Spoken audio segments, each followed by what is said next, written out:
Alhamdulillah wassalatu wassalamu ala Rasulillah nabiyina Muhammadin wa alihi wa sahbihi wa man walah. Asyhadu an la ilaha illallah wahdahu la syarikalah wa asyhadu anna Muhammadan abduhu wa rasuluh. Qala Allah Ta'ala fi kitabihil karim, ya ayyuhalladzina amanu ittaqullaha haqqa tuqatih wa la tamutunna illa wa antum muslimun, amma ba'd. Kita lanjutkan hadis 1123 ya. Hadis yang dikeluarkan oleh Imam Ahmad dalam musnadnya, dan Abu Daud juga meriwayatkan dari jalan Imam Ahmad, dan juga diriwayatkan Imam Nasa'i dari Abdur Razzaq. Ia berkata, haddatsana Ma'mar, maksudnya Ma'mar bin Rashid al-Azdi, dari Ayyub bin Abi Tamimah, dari Nafi', dari Ibnu Umar,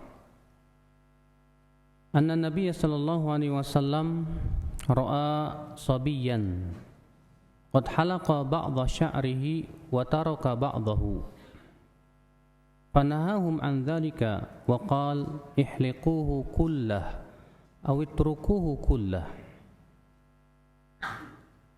Bahwa Nabi SAW melihat anak kecil qad huliqa ba'dhu sya'rihi, sebagian rambutnya digundul ya, dan sebagian lagi dibiarkan. Jadi rambutnya itu sebagian digundul, sebagian dibiarkan. Maka Nabi SAW melarang hal itu, dan beliau bersabda, ihliquhu kullah, gundul semuanya, awitrukuhu kullah, atau biarkan semuanya. Ini disebut ya dengan istilah apa? Qaza. Ya, dan qaza itu perkara yang dilarang dalam syariat ikhwatul Islam. Syekh Albani berkata, wa hadza isnadun sahih ala syarti syaikhain. Sanad hadis ini sahih sesuai dengan syarat Bukhari dan Muslim. Dan Imam Muslim meriwayatkan juga dengan lafaz kuntu ma'an Nabi sallallahu alaihi wasallam, dan Imam Muslim meriwayatkan juga ya dari jalan ini, akan tetapi ia tidak menyebutkan lafaznya. Hadis ini menunjukkan ya akhi terlarangnya qaza. Qaza itu kata Syekhul Islam Taimiyah termasuk berbuat zalim. Zalim kepada apa? Kepada diri sendiri. Karena ketika rambut itu dibotak sebagian dan dibiarkan sebagian, ya, menyebabkan pertumbuhan rambut itu tidak sempurna. Maka yang seperti ini dilarang oleh Nabi Shallallahu Alaihi Wasallam. Walaupun memang terkadang ya kita tidak mengetahui apa sih hikmah suatu larangan itu. Akan tetapi sebagai seorang Muslim, kewajiban seorang Muslim itu walaupun kita tidak tahu hikmah sebuah larangan, tetap untuk mengatakan sami'na wa ata'na. Iya. Dan perkara qaza ini telah dilarang oleh Nabi sallallahu alaihi wasallam.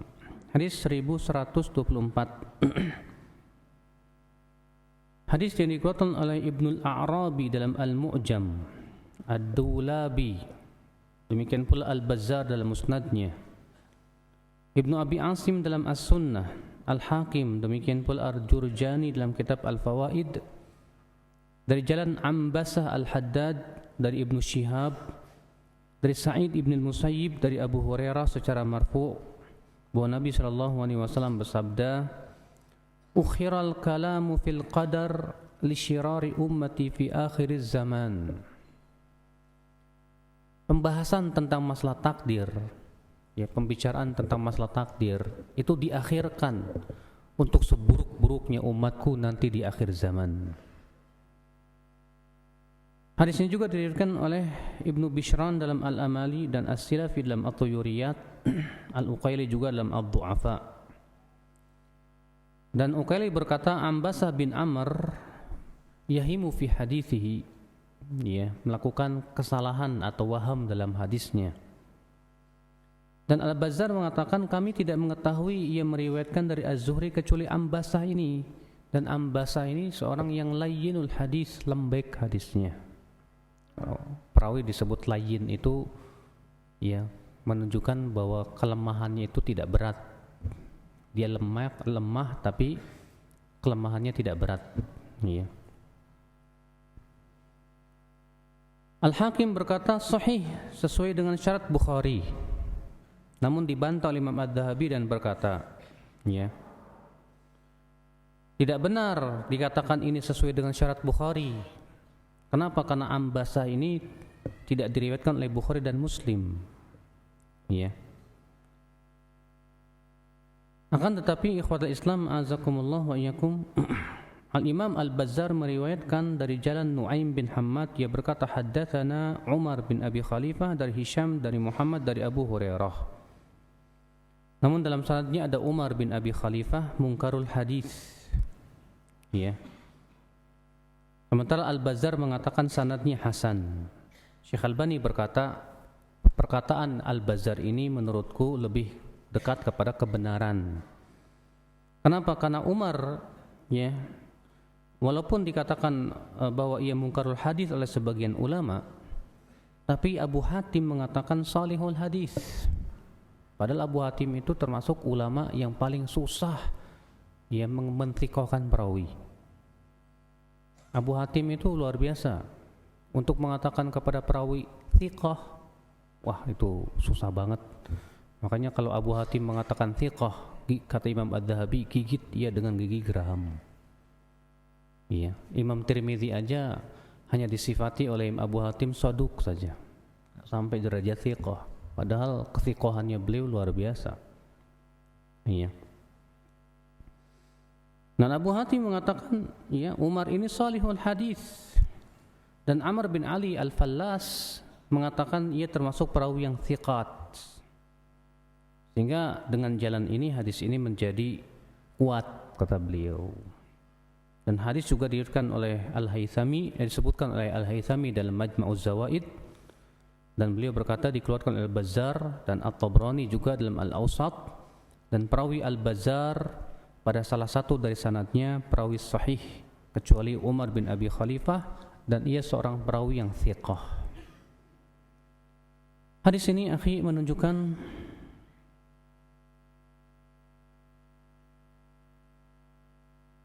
haramnya kita terlalu memperdalam pembicaraan tentang masalah takdir.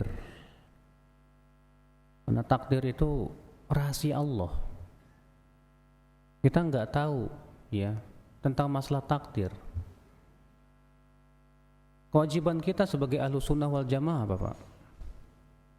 Kewajiban kita sebagai Ahlussunnah wal Jamaah, imani saja bahwa memang segala sesuatu sudah ditakdirkan oleh Allah. Tapi ingat, iya, bahwa manusia pun diberikan oleh Allah kemampuan. Manusia pun diberikan oleh Allah kehendak. Iya, makanya Allah mengatakan liman syaa'a minkum ayyastaqim. Bagi siapa yang mau untuk istiqomah silahkan. Allah juga berfirman wa hadainahu najdain, dan kami berikan petunjuk manusia kepada dua jalan, jalan ke surga atau jalan ke neraka. Memang betul semua sudah takdir. Akan tetapi ingat, setiap takdir itu pasti ada sebab-sebabnya. Makanya kan sudah pernah kita jelaskan bahwa firqah yang tersesat dalam masalah takdir itu ada dua. Yang pertama apa? Qadariyah. Siapa Qadariyah? Yang mengingkari adanya takdir dan mengatakan katanya Allah tidak mentakdirkan.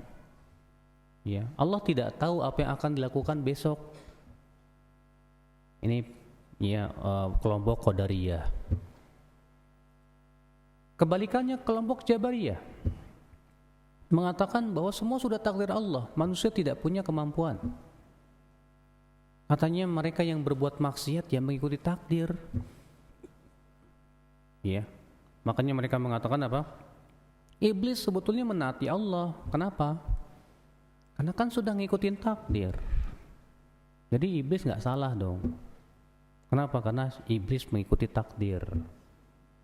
Akhirnya ya mereka menganggap bahwa orang yang berbuat maksiat, orang yang kafir tidak bisa disalahkan dengan alasan sudah ditakdirkan. Ya, ini pun juga sesat ya akal Islam, karena akal siapa yang akan bisa menerima pendapat seperti itu ya akal Islam?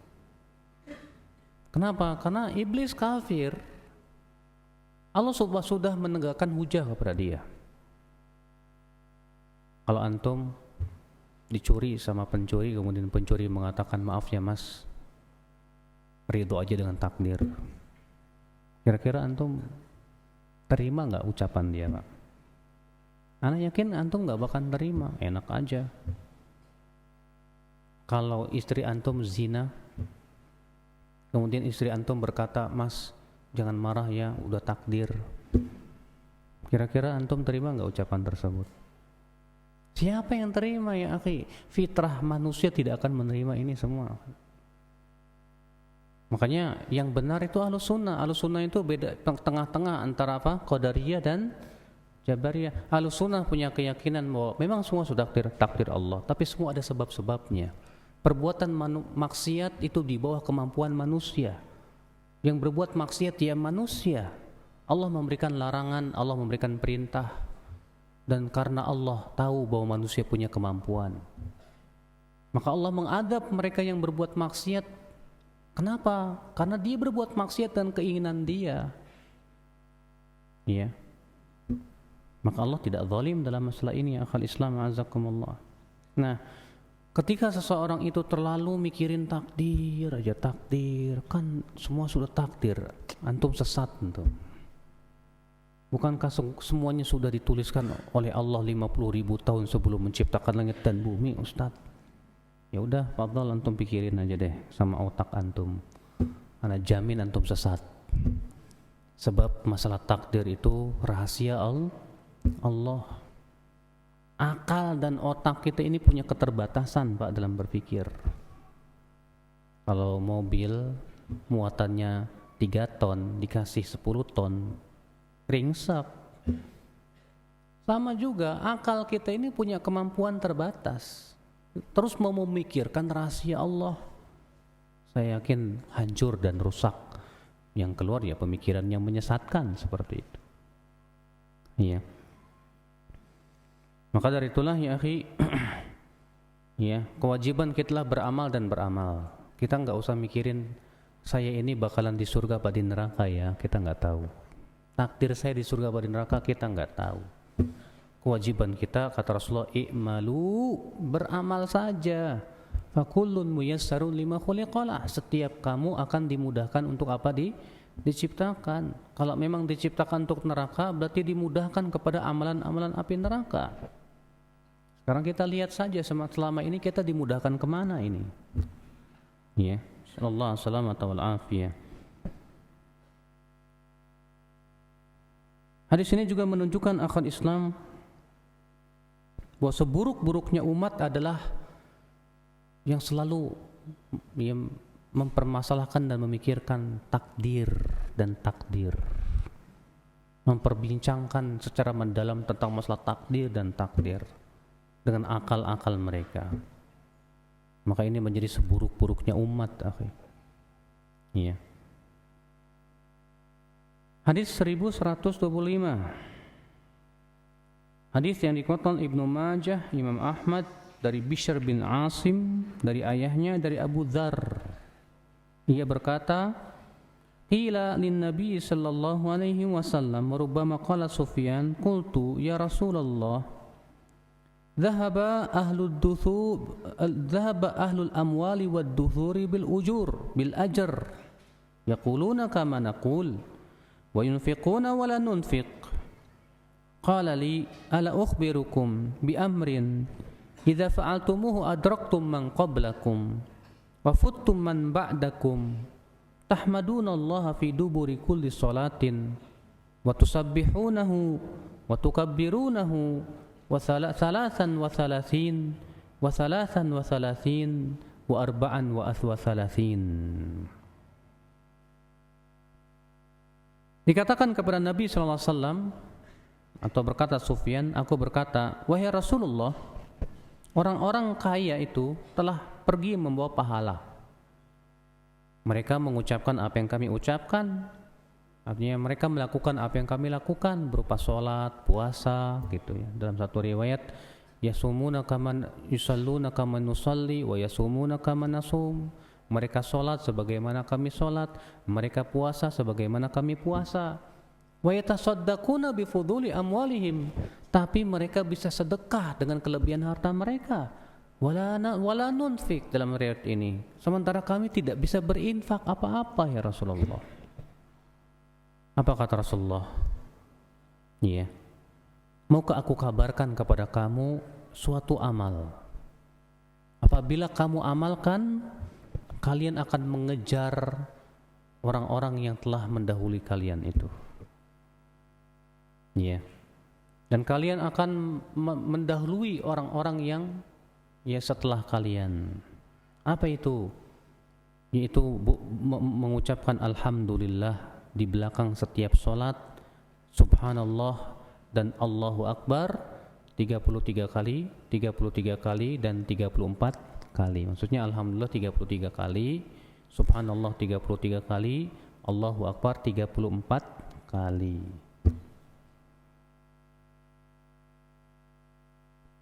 Dan ini lafaz Ibnu Majah.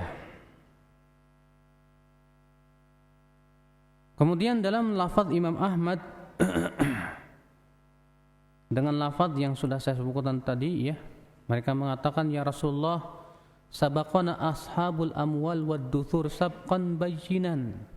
Ya Rasulullah, para pemilik harta itu sudah mendahului kami ya, dengan jauh sekali. Mereka pahalanya banyak. Yusalluna wa yasumuna kama nusalli wa nasum. Mereka salat, mereka puasa sebagaimana kami salat, sebagaimana kami puasa. Wa indahum amwalum yatasaddaquna biha wa laysat indana amwal. Tapi mereka punya harta yang bisa sedekahkan, sementara kami tidak punya ya Rasulullah. Maka Rasulullah SAW bersabda, ala ukhbiruka, maukah aku kabarkan amalan dan sebutkan tadi ya. Dan sebutkan dalam akhirnya, tusabbih khalfa kulli salatin salatin wa salatan wa salatin. Kamu mengucapkan subhanallah 33 kali, alhamdulillah 33 kali, dan Allahu Akbar 34 kali. Syekh Albani berkata sanadnya sahih.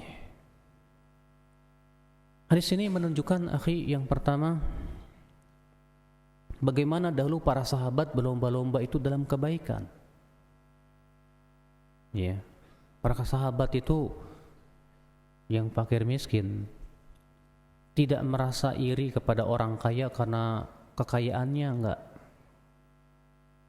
Tapi merasa iri karena orang kaya itu bisa sedekah. Subhanallah, itulah ya perlombaannya para sahabat di zaman dahulu itu. Makanya sampai disebutkan dalam satu riwayat ya, orang-orang miskin itu saking mereka ingin sedekahnya, akhirnya mereka pergi ke pasar jadi kuli. Ya. Kemudian ketika mereka dikasih sedekah, dikasih upah, itu upahnya langsung disedekahkan ke fakir miskin. Sampai demikian mereka ingin sedekah ya akhwal Islam azakumullah. Nah ini orang-orang miskin mengadu kepada Rasulullah, "Hai Rasulullah, orang-orang kaya itu sudah mengalahkan kami ya Rasulullah. Mereka sholat sebagaimana kami sholat, mereka puasa sebagaimana kami puasa, tapi mereka punya kelebihan harta, kami tidak punya." Masya Allah ya ikhwatul Islam azakumullah ya. Makanya seharusnya kita demikian. Al Hasan Al Basri mengatakan, "Idza ra'aita man yunafisuka fid dunya fanafisu fil akhirah." Kalau kamu melihat ada orang yang menyaingi kamu dalam urusan dunia, maka saingi dia dengan urusan akhirat. Tetangga antum lihat, beli mobil, antum salat tahajud. Besoknya lihat tetangga antum beli motor, antum salat duha. Iya. Lihat lagi tetangga, Masya Allah bisa beli ini, antum tambah lagi ya amalan-amalan soleh. Yang susah itu Pak, pas kita lihat ternyata orang kayaknya sholat tahajud juga, aduh kalah deh gue. Sholat duha juga, waduh, iya. Dilihat banyak banget amalan dia. Nah ini yang jadi kita puyeng gitu kan. Makanya para sahabat itu puyeng. Yang miskin itu ngelihat orang kaya, ya, masya Allah. Mereka sholat tahajud juga, mereka puasa juga, mereka sholat duha juga, dan masya Allah. Akhirnya mereka merasa iri kepada Rasulullah, datang kepada Rasulullah SAW. Kemudian Rasulullah mengajarkan ini, ya. Setelah sholat membaca apa? Subhanallah 33 kali, Alhamdulillah 33 kali, Allahu Akbar 34 kali. Akhirnya mereka amalkan, Pak. Rupanya orang kaya tahu, diamalkan juga sama orang kaya. Datang lagi ke Rasulullah SAW. Ya Rasulullah, mereka tahu amalan kami. Akhirnya Rasulullah hanya bisa tertawa dan berkata apa? Fadlullah yu'tihi man yasha. Itu karunia Allah yang Allah berikan kepada siapa yang dia kehendaki. Ya gimana lagi? Iya. Maka dari itu ya akhul Islam azakumullah wa iyyakum. Ya, kita sebagai orang yang tidak punya harta, ketika melihat orang kaya bisa berinfak, ya kewajiban kita adalah berpikir apa yang bisa kita amalkan bisa mengalahkan mereka. Itu yang kita pikirkan, akhir. Walaupun sebetulnya ya kita yang nggak punya duit, ya jangan sedih ketika melihat orang-orang kaya yang masya Allah bisa berinfak, bisa beramal soleh. Kenapa? Karena ternyata Rasulullah SAW pun juga memberikan kepada kita bimbingan amalan yang lain gitu loh. Nah, waduh Ustaz, mereka bisa haji, saya nggak bisa haji, gimana nih? Kata Rasulullah, siapa yang pergi ke masjid di waktu pagi atau petang, la yuridu illa an yata'allama khairan aw yu'allima khairan. Ya, tidak ada niat kecuali untuk menuntut ilmu atau mengajarkan ilmu. Falahu ajrul hajj, maka ia mendapatkan pahala haji tamu hajjatihi, sempurna hajinya. Alhamdulillah, saya pergi aja deh ya ke masjid untuk menuntut ilmu. Yang haji juga pergi ke Masjid Nabawi Pak menuntut ilmu, Pak. Puyeng juga itu, gak bisa ngalahin emang. Ya udahlah, benar kata Nabi kan, fadlullah yu'tihi man yasha. Itu karunia Allah yang Allah berikan kepada yang siapa yang Allah kehendaki. Namun yang jelas, yang dilihat oleh Allah bukan hanya sebatas banyaknya amalan soleh. Akan tetapi yang dilihat oleh Allah adalah apa yang ada di hati-hati kita, ya akhi azakumullah wa iyyakum. Belum tentu orang yang lebih banyak amalan solehnya lebih baik, belum tentu, Pak. Makanya kan dilaporkan kepada Nabi SAW, ya, hai Rasulullah, saya punya teman yang satu ahli ibadah, rajin ibadahnya ya Rasulullah. Sementara yang satu ibadahnya hanya yang wajib saja, tapi dia punya ilmu yang ia ajarkan kepada manusia ya Rasulullah. Kata Rasulullah, keutamaan orang yang berilmu itu dibandingkan dengan ahli ibadah yang pandai ibadah itu, yang rajin ibadah itu, seperti aku dibandingkan dengan orang yang paling rendah derajatnya di antara kalian. Masya Allah. Makanya ya sebagian tabi'in berkata, ma fuddila ashabu Rasulullah SAW bikathratis shalah wala bikathratis saum. Dahulu para sahabat tidaklah diberikan oleh Allah keistimewaan dengan banyaknya solat, tidak pula dengan banyak puasa. Walakin fuddilu bima waqara fi qulubihim. Tapi mereka diberikan oleh Allah keutamaan karena apa yang ada di hati-hati mereka. Berupa apa? Keimanan, akhi. Makanya hatta antum berinfak 1 gunung emas nggak bisa mengalahkan infaknya sahabat berapa? 1 mudnya emas. 1 mud itu 2 segini, ya. Kenapa? Karena keimanannya beda, Pak. Keikhlasannya beda, Pak. Oleh karena itulah ya akhi, ya, seseorang itu hatinya itu semakin bening, semakin mulia di mata Allah. Iya. Makanya kata Qurra bin Muawiyah, kana afdaluhum indas salaf, adalah orang yang paling utama menurut para salaf terdahulu siapa? Aslamuhum qalban wa lisanan, yaitu yang paling selamat hati dan lisannya. Hatinya selamat dari dengki, hatinya selamat dari suudzon kepada orang, hatinya selamat dari ujub, dari sombong, hatinya masya Allah, ya, dipenuhi rasa takut kepada Allah Subhanahu wa taala. Lisannya juga selamat dari apa? Menggunjing orang, menyakiti hati orang dan yang lainnya. Maka rupanya dengan seperti itulah para sahabat itu diberikan apa? Ya, keutamaan oleh Allah Subhanahu wa taala. Sebab kalau hanya sebatas banyak-banyak amal itu yang jadi parameter, akhi, ya, tentu ahli ibadah lebih utama daripada orang yang berilmu, tapi amalannya hanya sebatas yang wajib saja.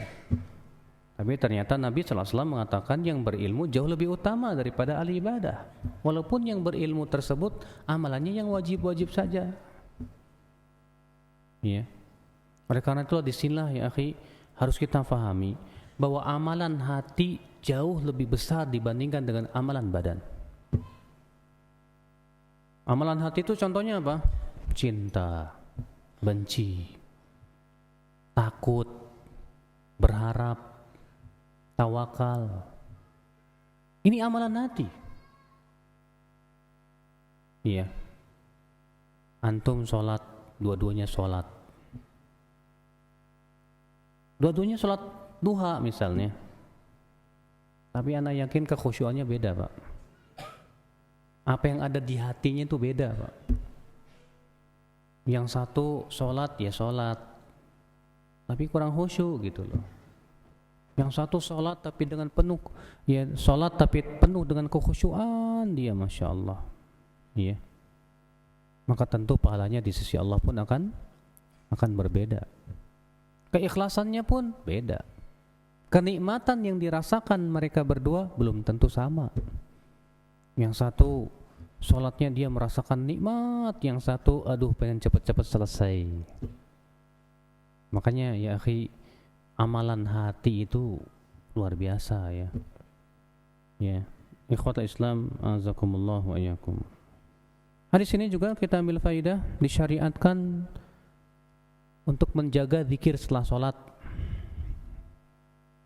Zikir setelah sholat itu diajarkan dalam hadis ini, subhanallah 33 kali, alhamdulillah 33 kali, Allahu Akbar berapa?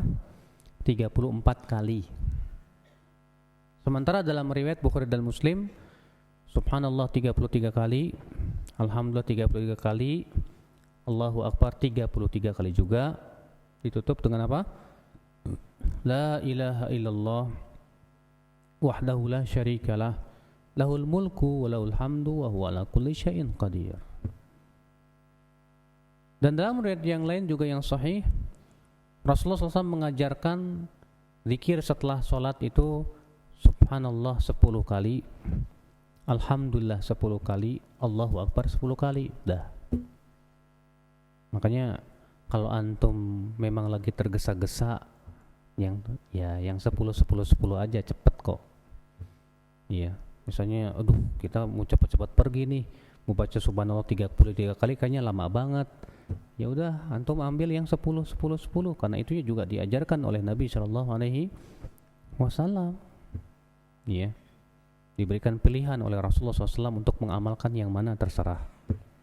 Namun yang paling utama tentu terkadang begini, terkadang begitu. Iya. Kita berusaha untuk mengamalkan semua yang diajarkan oleh Nabi sallallahu alaihi wasallam.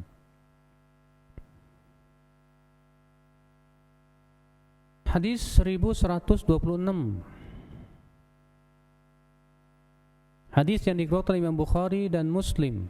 Demikian pula Abu Dawud, Tirmidzi, Ad-Darimi, At-Tahawi, juga Ibnu Majah, At-Tayalisi, Imam Ahmad dalam musnadnya, Abu Ubaid dalam Gharibul Hadis dari jalan Az-Zuhri, ia mendengar Ubaidillah bin Abdillah dari Abu Sa'id Al-Khudri secara marfu, naha an ikhtinathil asqiyah. Rasulullah SAW melarang untuk minum dari mulut teko langsung.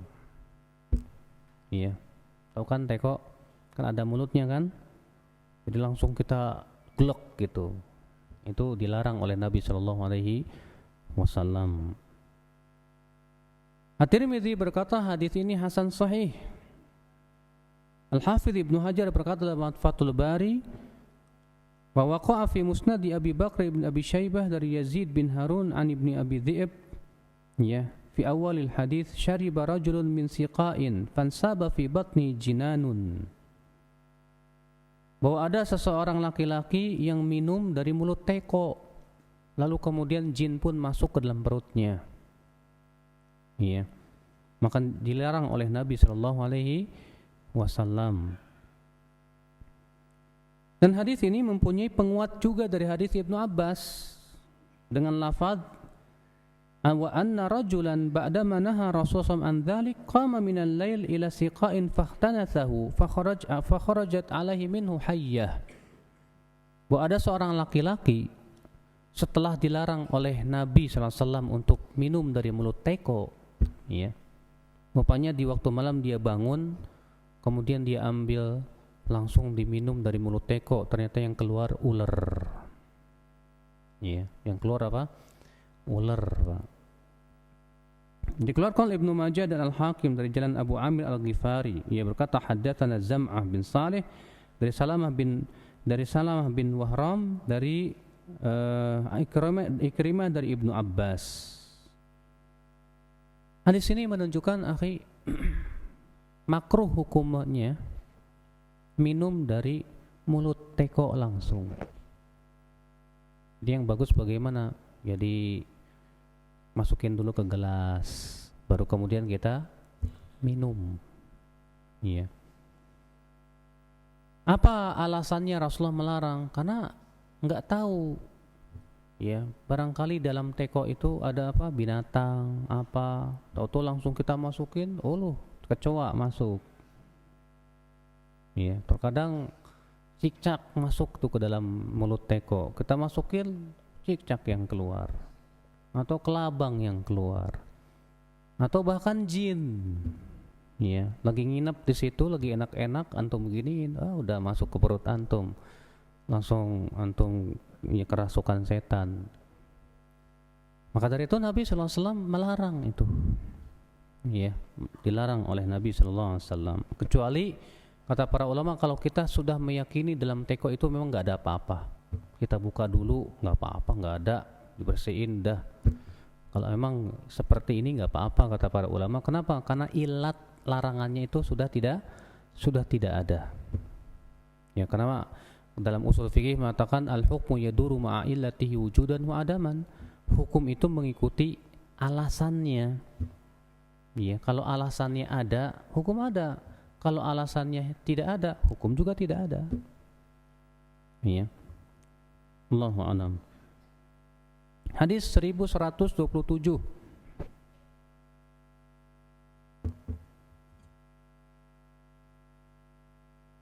Ya, maaf ya, hadis 1126 kita ambil faedah yang kedua. Ancaman dari sengaja melanggar perintah Nabi SAW. Bahwa orang yang sengaja melanggar perintah Nabi terkadang diberikan oleh Allah balasan langsung, Pak. Contoh misalnya laki-laki tadi ya, ketika dilarang oleh Nabi untuk minum dari mulut teko, sengaja dia malam-malam bangun minum dia dari mulut teko, tahu-tahu yang keluar apa? Yang keluar ular, Pak. Iya. Bahkan pernah Ibnu Katsir menceritakan kejadian yang terjadi ya di zaman setelah tabi'in, bahwa ada seorang laki-laki ya yang mengambil siwak, kemudian siwak itu dimasukkan ke duburnya. sengaja ingin merendahkan sunnah Nabi Shallallahu Alaihi Wasallam. Rupanya apa yang terjadi, Pak? Tak lama kemudian perutnya membesar dan ia kesakitan selama 9 bulan lamanya. Lalu keluar dari perutnya itu binatang yang aneh, ya, dan ia pun mati karenanya. Itu akibat daripada apa? Sengaja meledek sunnah Nabi Shallallahu Alaihi Wasallam. Makanya mereka-mereka yang sengaja meledek sunnah Nabi itu, saya khawatir mereka langsung dikasih oleh Allah azab itu. Ya, seperti perkataan Kiai mengatakan, semakin panjang jenggot semakin goblok. La ilaha illallah. Lalu Rasulullah goblok dong. Rasulullah itu panjang jenggotnya. Para sahabat goblok semuanya berarti. Para sahabat panjang jenggotnya. Ini orang ngaco nih orangnya, akhi. Ya, walaupun hanya doktor, ya ngodok-ngodok yang kotor jadinya, Pak. Allah musta'an. Ma'alaitiklan. Ini sama saja ya, akhi, mengolok-olok sunnah Nabi Sallallahu Alaihi Wasallam. Dan ini termasuk kufur. Ya. Kenapa? Karena ini mengolok-olok sunnah Nabi. Yang mensunahkan jenggot siapa? Seluruh nabi itu berjenggot. Dan ini merupakan syariat yang merupakan kesepakatan seluruh nabi dan rasul masalah jenggot itu. Maka bahkan Nabi mengatakan bahwa itu termasuk apa? Ashrun minal fitrah, 10 perkara yang termasuk fitrah manusia. Ternyata diperolok oleh dia.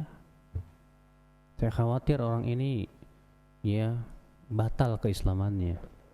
Kenapa? Karena dia berani memperolok perkara yang disunnahkan oleh Rasul kita salawatullahi alaihi wasallam.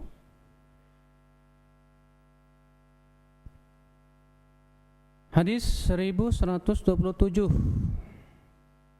Hadis yang dikeluarkan Abu Amr Ad-Dani dalam kitab As-Sunan Al-Waridah fil Fitan, dari Laits bin Abi Sulaim dari Talhah bin Musarrif secara marfu, inna akhwafa ma atakhawwafuhu ala ummati akhiraz zaman salasan,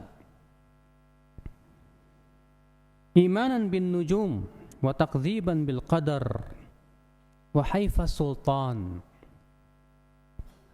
Sesungguhnya yang paling aku khawatirkan atas umatku di akhir zaman nanti 3 perkara. Yang pertama, beriman kepada bintang. Yang kedua, mendustakan takdir. Dan yang ketiga, kezaliman penguasa. Syekh Albani berkata dalam sanadnya ada Laits bin Abi Sulaim ini, ia lemah. Kenapa? Likhtilati, karena hafalannya berubah. Jadi di antara perawi itu, Pak, ada yang hafalannya berubah, Pak. Ya, yang tadinya thiqah tiba-tiba berubah jadi banyak salah gitu. Biasanya faktor usia atau faktor dia nggak bawa buku. Pernah ada perawi yang gara-gara nggak bawa bukunya berubah tuh hafalannya, kayak Ma'mar bin Rashid Al-Azdi. Beliau pergi ke Basrah nggak bawa buku, lalu dia bawakan hadis-hadis banyak salahnya. Akhirnya kata para ulama, yang diriwayatkan oleh Ma'mar di kota Basrah dhaif, tapi yang diriwayatkan oleh Ma'mar di Yaman sahih. Ya. Ada juga yang berubah hafalannya setelah memangku jabatan. Seperti Syarik Al-Qadhi, dia jadi lemah gara-gara setelah diangkat jadi qadhi. Ya, sibuk dengan jabatannya, makanya hafalannya banyak errornya gitu. Ada juga yang berubah hafalannya karena terbakar buku-bukunya, kayak Ibnu Lahi'ah. Ibnu Lahi'ah itu ya menjadi lemah hafalannya setelah terbakar buku-bukunya itu. Iya. Nah, Laits bin Abi Sulaim ini lemah karena mukhtalit ya, berubah hafalannya. Dan dari jalannya juga Imam Tabrani meriwayatkan dalam Al-Mu'jamul Kabir dari hadis Abu Umamah Al-Haythami mengatakan di dalam sanadnya ada Laits bin Abi Sulaim. Ia seorang yang layyin, lembek, dan perawi-perawi yang lainnya thiqah. Akan tetapi kata Syekh Albani, hadis ini mempunyai syawahid, penguat-penguat yang menguatkan jalannya sehingga naik kepada derajat sahih, yaitu dari hadis Abu Mihjan dan juga dari hadis Abu Darda dan dari hadis Anas bin Malik. Ya. Adapun Abu Mihjan, maka dengan lafaz akhafu ala ummati min ba'di salasan, yang aku khawatirkan atas umatku 3 perkara. Haiful a'immah, kezaliman pemimpin, wa imanan bin nujum, iman kepada bintang, wa takdziban bil qadar, dan mendustakan takdir. Dikeluarkan Ibnu Abdul Bar dalam Jami' Bayanil Ilm dan Ibnu Asakir ya dari jalan Husain bin Abi Zaid ad-Dabbag, ia berkata haddatsana Ali bin Yazid as-Sudai, ia berkata haddatsana Abu Sa'ad al-Baqqal dari Abu Mihjan. Namun sanad ini lemah. Kenapa? Karena Abu Sa'ad al-Baqqal ini dhaif, mudallis. Akan tetapi kalau digabungkan dengan yang tadi jadi naik Pak, jadi hasan li ghairihi. Kenapa? Karena Laits bin Abi Sulaim lemah, tapi lemahnya ringan. Demikian pula dalam sanad ini Abu Sa'ad al-Baqqal lemah, tapi lemahnya juga ringan. Kalau ada 2 jalan, ada padanya lemah yang ringan, naik kepada hasan li ghairihi. Tapi dikuatkan lagi oleh hadis Abu Darda. Iya. Yaitu dengan lafaz akhafu ala ummati salasan. Aku khawatir atas umatku 3 perkara. Zillatu alim, yaitu kesalahan orang alim. Wajidalu munafik bil Quran, dan orang munafik yang berdebat dengan Al-Quran.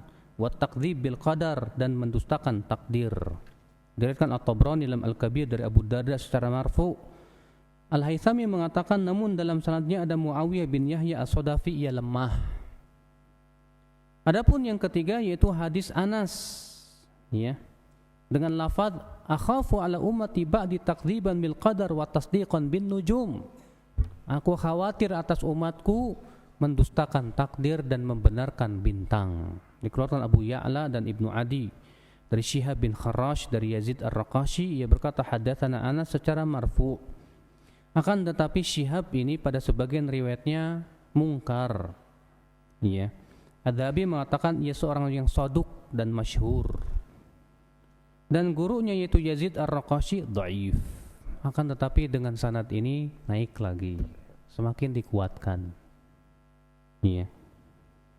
Maka dengan riwayat-riwayat ini kata beliau hadis ini menjadi hasan atau sahih. Wallahu a'lam. Hadis ini akhi kita ambil faidah. Di antara perkara yang Rasulullah khawatirkan atas umat Islam ini apa? Yang pertama, membenarkan bintang. Maksudnya membenarkan bintang apa sih? Apakah ilmu perbintangan itu tidak boleh? Akhi, ilmu perbintangan itu ada 2 macam kata para ulama. Yang pertama yang diperbolehkan oleh syariat. Apa itu? Kalau ternyata itu untuk dijadikan sebagai penunjuk jalan. Kenapa? Karena Allah dalam Al-Quran menyebutkan bahwa Al-Quran bintang itu ada 3 fungsi. Yang pertama penghias langit, yang kedua pelempar setan, dan yang ketiga apa? Penunjuk jalan. Adapun kalau kita mempelajari bintang itu untuk berdalil akan terjadinya begini-begini dengan berdasarkan bintang ini, maka ini bisa kepada syirik besar dan bisa juga syirik kecil. Kalau dia punya keyakinan bahwa bintang itu memberikan pengaruh apa yang ada di bumi, ini syirik besar kata para ulama. Karena bintang tidak bisa memberikan manfaat dan mudarat. Atau kalau dia mengatakan bahwa terjadinya ini disebabkan bintang ini pun termasuk syirik, tapi syirik kecil kata para ulama. Sebagaimana disebutkan dalam hadis Nabi SAW, bahwa Nabi SAW setelah sholat subuh bersabda, Allah Ta'ala berfirman, di waktu pagi ini di antara hambaku ada yang beriman dan ada yang kafir. Adapun orang yang mengatakan kita dihujani karena bintang ini, disebabkan adanya bintang ini, maka itu orang yang kafir kepadaku dan beriman kepada bintang. Adapun orang yang mengatakan kita dihujani dengan karunia Allah, maka itu orang yang beriman kepadaku dan kafir kepada bintang, kata Allah Subhanahu wa taala. Maka kita enggak boleh, Pak, ya, untuk mengatakan bahwa ya musim hujan ini disebabkan adanya bintang ini, bintang itu, enggak boleh. Karena ini menisbatkan nikmat kepada selain Allah Subhanahu wa taala. Dilarang, itu termasuk syirik kecil, ya, akal Islam azakumullah wa iyyakum. Tapi kalau hanya sebatas mengatakan pertanda, bukan untuk mengatakan apa? Sebab, musabab, atau punya pengaruh apalagi, hanya sebatas pertanda, biasanya pertanda begini, gak masalah. Tapi jangan sampai punya keyakinan itu menjadi sebab. Tetap semua Allah Subhanahu wa taala yang memberikan, ya akal Islam azakumullah ya. Iya. Yang kedua yang Rasulullah khawatirkan apa? Mendustakan takdir. Dan ternyata yang Rasulullah khawatirkan muncul tidak? Muncul, Pak. Yang ketiga, kezaliman penguasa. Iya. Insyaallah kita lanjutkan pada pertemuan yang akan datang. Wabillahi taufik. Assalamualaikum warahmatullahi wabarakatuh. Apabila ada orang yang pinjam semen 5 sak, lalu dikembalikan beberapa tahun di mana harga semen sudah naik, apakah harus dibayar dengan semen 5 karung lagi walaupun harganya lebih mahal? Betul. Kalau antum pinjam semen, kembalikan semen, ya, tapi kan harganya lebih mahal. Kita katakan pertama karena yang kita pinjam itu berbentuk semen, maka harus dikembalikan dengan bentuk semen lagi, kata para ulama, ya, sehingga tidak terjadi padanya riba. Yang kedua, masalah hutang piutang itu berhubungan dengan masalah tabarruk, yaitu yang sifatnya akad sosial. Karena itu sifatnya sosial, ya, maka pada waktu itu kalau ternyata harga semen ternyata semakin melambung, kita tidak ada urusan dengan masalah harga semen. Yang penting antum kembalikan semen tersebut berupa semen lagi. Demikian pula kalau antum, ya, pinjam emas, ya, kembalikan dengan emas lagi. Kata Ustadz, boleh sholat subuh terang. Nah, kalau kita bangun kesiangan sholat subuh jam 7 atau jam 8 pagi gimana? Ya tetap sholat. Sebab Nabi SAW mengatakan, man nama anis sholat au nasiyaha falyusalliha idza dzakaraha. Siapa yang tertidur dari sholat atau lupa, hendaklah ia laksanakan sholat di saat dia ingat. Nah, kalau misalnya tidurnya kesiangan baru jam 7 bangun, nah di saat dia bangun ingat langsung sholat, ya. Ya. Membaca bismillah di waktu sholat wajib atau sunnah itu hukumnya gimana, Ustadz? Bismillah sebelum Al-Fatihah itu wajib. Kenapa demikian? Karena atas pendapat yang rajih bahwa bismillah itu termasuk surat Al-Fatihah, berdasarkan riwayat Al-Baihaqi dalam sunannya, di mana beliau mengatakan wa bismillahirrahmanirrahim ayatun minha. Dan bismillahirrahmanirrahim salah satu ayat surat Al-Fatihah. Dan ini nasun sharih, nas yang sudah sangat tegas sekali menunjukkan bahwa bismillahirrahmanirrahim termasuk Al-Fatihah. Maka kita baca, cuma masalahnya dikeraskan apa tidak. Maka jumhur ulama mengatakan yang sunnah itu disirkan, tidak dikeraskan. Berdasarkan hadis Anas, iya, adalah Nabi SAW kana la yajharu bi bismillahirrahmanirrahim, dalam riwayat Ibnu Khuzaimah begitu. Adalah Nabi SAW tidak mengeraskan bacaan bismillahirrahmanirrahim. Adapun kalau bismillahirrahmanirrahim itu antum baca sebelum sholat, bismillahirrahmanirrahim, Allahu Akbar, maka ini bisa jatuh kepada perkara mengada-ngada, maksudnya.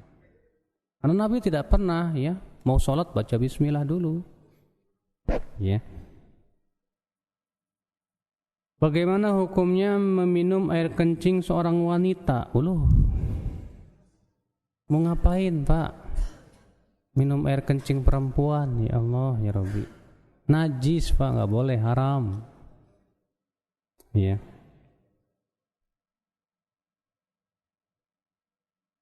Masa istri antum kencing antum minum? Ya, air kencingnya haram Pak, nggak boleh. Emang nggak ada air lagi apa?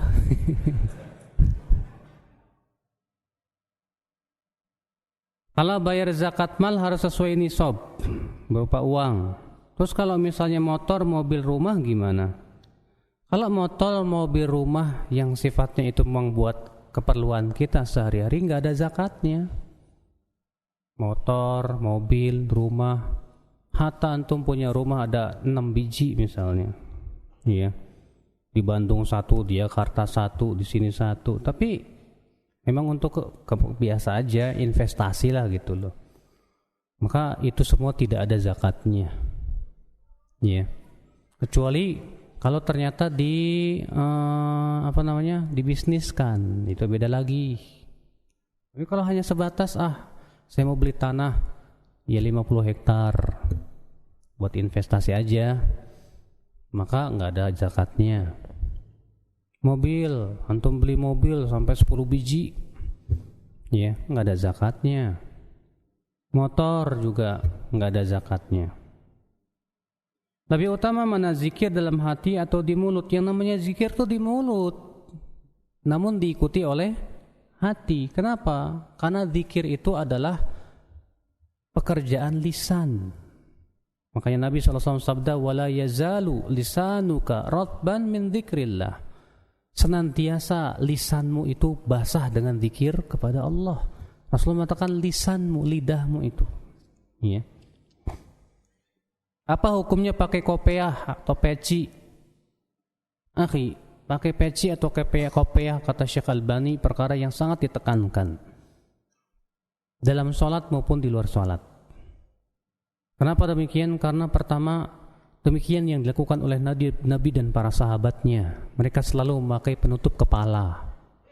Kalau zaman dahulu itu dengan memakai imamah, sorban. Bahkan kata Syekh Albani rahimahullah, Rasulullah tidak pernah sekalipun sholat tanpa memakai penutup kepala. Iya. Maka itu menunjukkan bahwa itu sunnah yang sangat ditekankan kepada kaum muslimin. Maka kita pakai. Iya. Kemudian di luar sholat pun juga kalau bisa pakai juga, walaupun memang tidak wajib sih, ya. Kenapa? Karena itu syiar Islam. Itu yang membedakan kita seorang muslim dengan yang lainnya gitu. Sementara mengagungkan syiar Islam itu termasuk ketakwaan, akhi.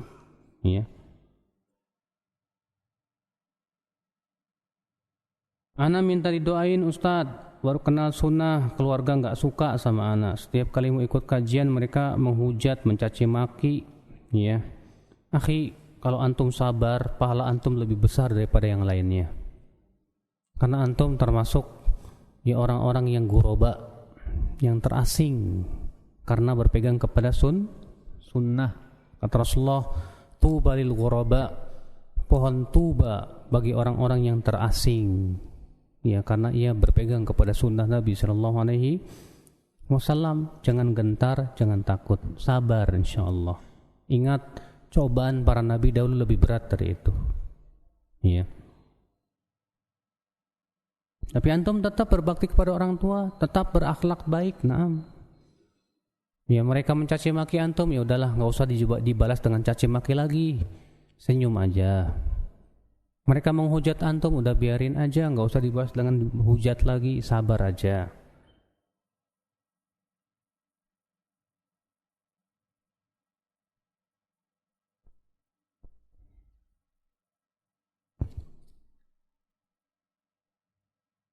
Apakah orang tua menanggung dosa anak yang akidahnya menyimpang? Kalau yang ngajarinnya orang tuanya ya jelas. Orang tua ngajarin anaknya akidahnya menyimpang, maka si orang tua ini dapat dosanya juga. Iya. Tapi kalau si orang tua sudah mengajarkan kebaikan, tapi si anak ternyata malah nyeleneh gitu loh. Maka Allah berfirman, "Alla taziru waziratu wizra ukhra." Seseorang itu tidak akan menanggung dosa orang orang lain, nggak mungkin. Iya, tidak mungkin seseorang menanggung dosa orang lain.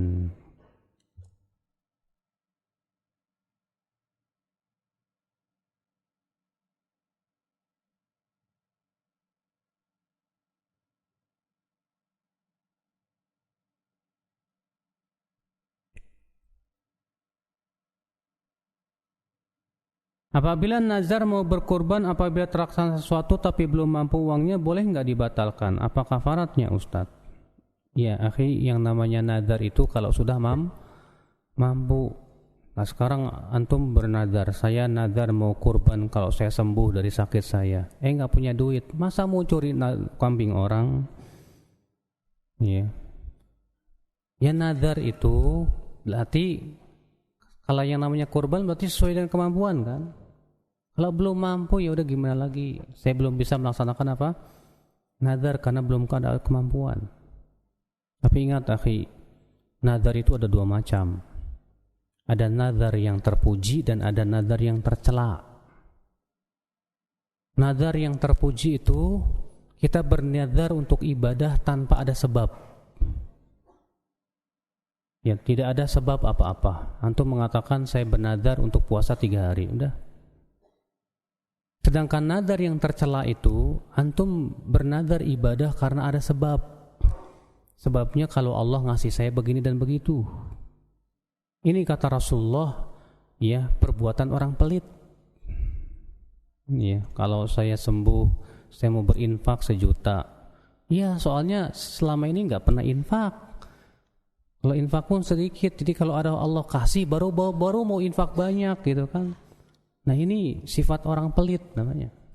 Itu nazar yang tercela. Akhul Islam azakumullah wa iyyakum. Ya.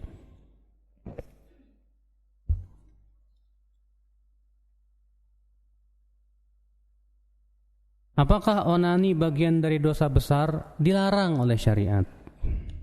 Dosa besar bukan, dilarang oleh syariat. Antum tuh jangan biasakan ini dosa besar pada dosa kecil ya. Jangan. Kalau dilarang oleh syariat tinggalkan tanpa antum bertanya dosa besar atau dosa kecil. Hatta itu dosa kecil, hati-hati kata Rasulullah. Kata Rasulullah SAW, iyyakum wa muhaqqaratidz dzunub. Hati-hati dengan dosa-dosa yang dianggap remeh. Hati-hati dengan dosa-dosa kecil.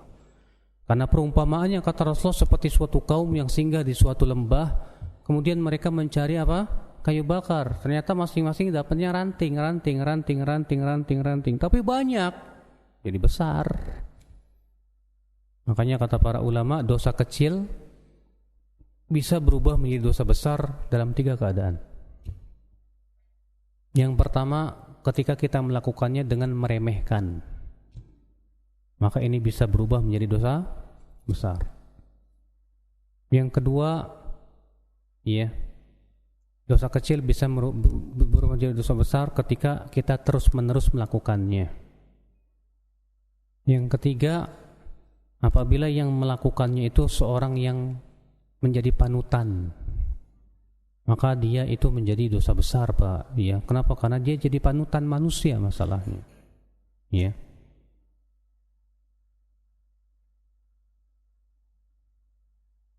Kapan puasa Arafah? Ya tanggal 9 Dzulhijjah dong. Ya kan? Terus tanggal berapa? Ya, antum nanyanya bingung. Kapan puasa Arafah? Ya tanggal 9 Dzulhijjah. Kapan lagi? Masa mau tanggal 8? Ya. Alhamdulillah ya akhi, Saudi dan di Saudi dan di negeri kita puasa apa hari rayanya bareng. Di Saudi tanggal 24, di Indonesia pun tanggal 24. Itu hari Kamis ya kalau nggak salah ya. Iya. Maka orang yang lebarannya tanggal 20, yang lebarannya Rebo, itu aneh bin nyeleneh. Iya. Apa ada contohnya di zaman Nabi, Ustadz? Kalau orang meninggal pasang bendera kuning? Ya nggak ada. Cuma ya, kalau hanya sebatas bendera kuning itu artinya pertanda saja. Ya, itu hanya sebatas adat istiadat saja. dan tidak ada keyakinan macam-macam, ya silah boleh-boleh saja. Karena itu hanya sebatas apa? Adat istiadat yang tidak dianggap sebagai sebuah syariat, tidak. Hanya sebatas pertanda saja. Ya.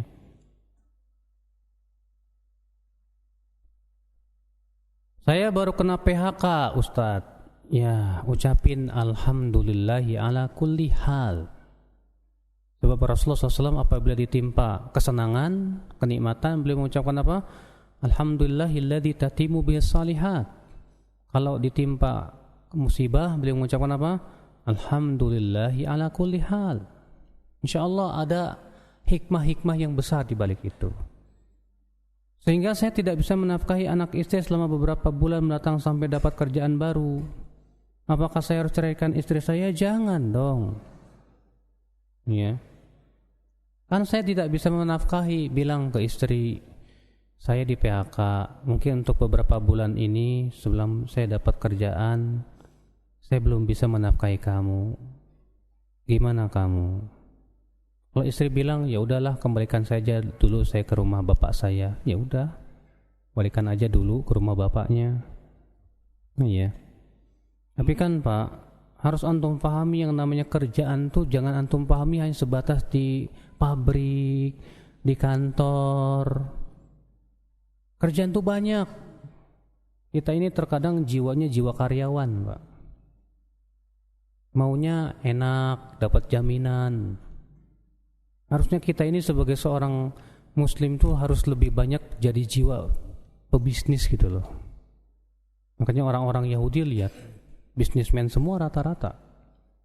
Para sahabat bisnismen juga. Ya antum dagang bakso kecil-kecilan, alhamdulillah, yang penting rezeki halal. Walaupun antum bisa ya penghasilannya mungkin sehari dari jualan bakso dapat keuntungan 100.000, ya alhamdulillah. 50.000, ya alhamdulillah. Yang penting antum terus memberikan rezeki, ya. Nah, artinya nafkah kepada istri. Jangan hanya karena antum belum dapat kerjaan dari perusahaan, akhirnya antum diem aja nganggur di rumah. Gak bagus, Pak. Ya. Kerjakan apa saja yang bisa dikerjakan. Seorang muslim tuh bukan orang yang lemah, bukan. Kata Rasulullah, ihris ala ma yanfa'uk wasta'in billah. Bersemangatlah dalam perkara yang bermanfaat untuk kamu dan mintalah tolong kepada Allah, wala ta'jaz, dan jangan lemah, kata Rasulullah. Jangan lemah. Apa yang bisa lakukan? Lakukan. Ya. Yang penting kita berpikir bagaimana saya tanggung jawab sebagai seorang suami untuk memberikan nafkah kepada istri. Ya. Di PHK alhamdulillah dapat uang pesangon misalnya. Uang pesangon itu bisa digunakan misalnya untuk apa? Modal. Ya, kecil-kecilan, jualan apa? Yang penting halal. Walah hatta antum nyariin kaleng-kaleng bekas. Ya, sementara alih profesi lah jadi tukang apa? Nyariin apa sih? Plastik, masukin ke karung. Itu halal, lebih halal daripada tukang bekam. Ya, kenapa? Karena hasil bekam Rasulullah menyuruh untuk memberikan kepada apa? Unta. Walaupun Nabi memberikannya. Tapi kalau antum ngambil gelas-gelas plastik ini antum jual, halal. Ya. Cuman masalahnya ego, Pak, ego. Ya. Rasa malu dan yang lainnya. Ndak ya, akhi. Ya. Mungkin antum ketika antum mencari yang halal itu lebih baik ya berkali-kali lipat dibandingkan dengan orang-orang yang ya mereka itu mencari yang haram walaupun kaya raya. Jauh ya akhul Islam azakumullah. Makanya kata Rasulullah apa? Lebih baik seseorang mengambil tali lalu kemudian pergi ke hutan cari kayu bakar lalu ia jual. Itu lebih baik daripada ia minta-minta kepada manusia. Ya, apa yang bisa kita lakukan, lakukanlah. Ya. Wallahu alam. Semoga yang saya sampaikan bermanfaat. Subhanakallah bihamdik, asyhadu an la ilaha illa ant, astaghfiruka wa atubu ilaik. Assalamualaikum warahmatullahi wabarakatuh.